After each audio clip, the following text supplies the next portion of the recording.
Hello, everyone, and welcome to Swim with Jim. This is Jim Ludwig, the founder of Main Street Financial Planning.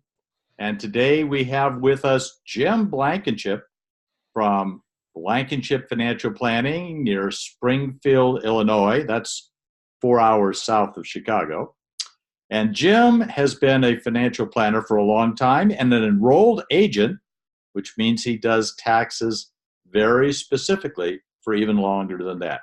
Jim, good morning. Good morning. We're glad to see you here. And today our topic is Social Security benefits for ex-spouses. What are some of the most important questions that an ex-spouse should ask when it comes to Social Security benefits? If the marriage that is subsequently dissolved with the divorce had lasted for 10 years or longer, then there are a lot of benefits that are available to ex-spouses that are based upon the previous spouse's benefits. For the most part, if the 10-year length of marriage applies in your particular case, then you have really all of the benefits available to you as if you were still married to that ex-spouse, as long as you have not remarried since then. So you have spousal benefits available to you as of your age 62 or older. Again, the marriage has to have lasted at least 10 years. And if it's been less than 2 years since your divorce, then your ex-spouse must have filed for his or her benefit before you would be eligible. If it's been more than 2 years, then you're what's known as independently entitled. And so you could go ahead and file for spousal benefits at any time, as long as you're at least age 62. You're also eligible for survivor benefits if the ex-spouse should happen to pass away. And this one is dependent upon your marital status as well, but you can have remarried after age 60 and still be eligible for the survivor benefit based on your ex-spouse's record. If you marry anytime, even a day before age 60, then you lose that benefit while you're still married to that spouse.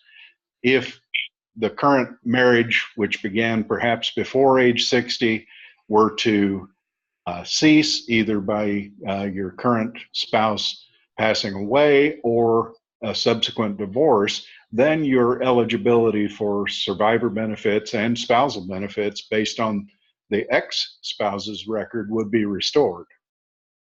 Wow. So there's a lot of things that are available to divorcees. Well, are there situations where it's not a good idea to select ex-spouse benefits? There's really not any downsides to it that I can think of. And I'm going to adjust my screen just real quick here. I noticed there's a bit of a glare coming down from above right over my head. But I don't know of any particular reasons why there would be a downside to filing for an ex-spouse benefit. If you're eligible for it, of course, filing early, and this goes for whether or not you're divorced or married or single, when you file early, you're limiting your benefits.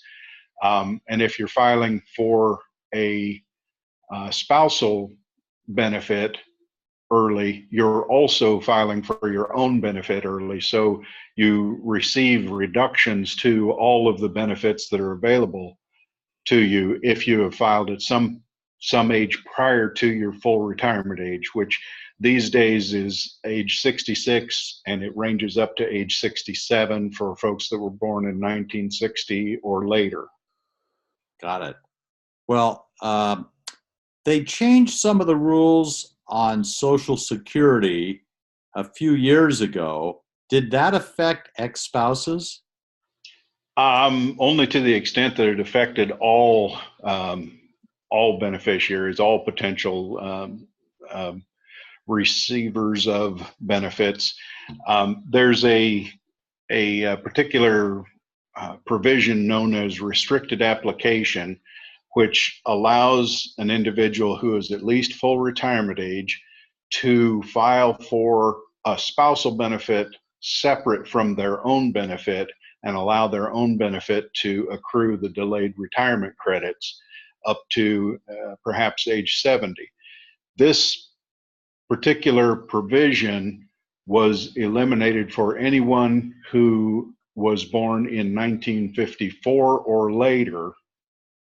Anyone born before that, up to actually January 1 of 1954, has the option of filing a restricted application still and receiving a spousal benefit, and then later on filing for their own benefit. This is a strategy that used to be pretty common. Still, it's always been somewhat confusing, but even more so now with the age restriction on it. But that was the biggest change that occurred that was in December of 2015, so almost 4 years ago now that those rules changed. Right. One of the other things that changed at that point was this option, or this idea of deemed benefits. And what this means is that no matter what age you file for either your own benefit or a spousal benefit, you are deemed to have filed for all benefits at that same time, unless you happen to fit into that group that can file a restricted application.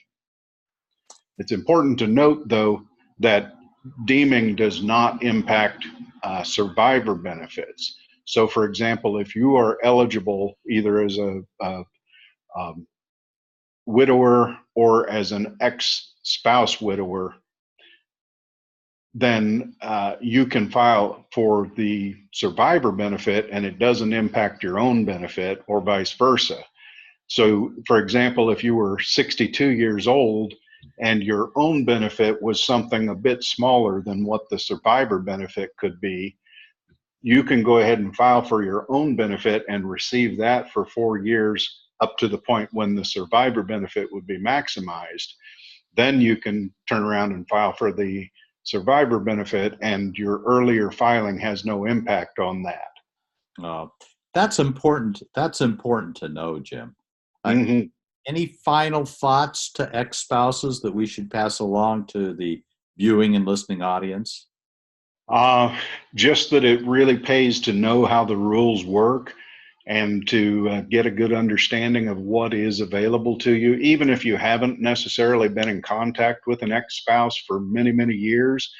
If you have an eligible marriage that lasted for 10 years or longer, you really should dig into what benefits are available to you. Now, it may take some extra sleuthing in order to come up with what the planning numbers would be and that sort of a thing, but you can definitely go to the Social Security Administration with some key pieces of information like the Social Security number of your ex-spouse, last known address, date of birth, things like that, and they can and of course your marriage license and a divorce decree. Those two pieces of paper would be very important to the process as well.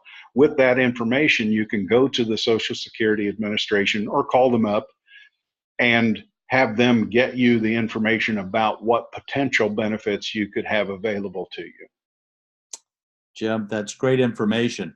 If someone wanted to buy a book on this, do you have a book that you might recommend?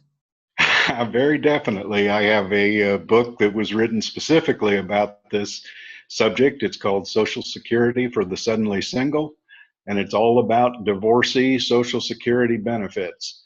And I wrote this book because there really was not another source of all of this information in one particular place. So it's available on Amazon and all your favorite bookstores. Give us the title one more time. Social Security for the Suddenly Single. That's wonderful. Well, Jim Blankenship, enrolled agent, certified financial planner, Blankenship Financial Planning, Ducks in a Row, Financial Ducks in a Row blogger. We really want to thank you for being here today. Well, thank you very much, Jim. Answer the questions, because for ex-spouses, it's really difficult to find out all the information and what your options are. Absolutely. So this has been Jim Ludwig, the founder of Main Street Financial Planning, and the name of the show is Swim with Jim. Thanks, everybody, and we appreciate you listening and viewing our program. Goodbye now.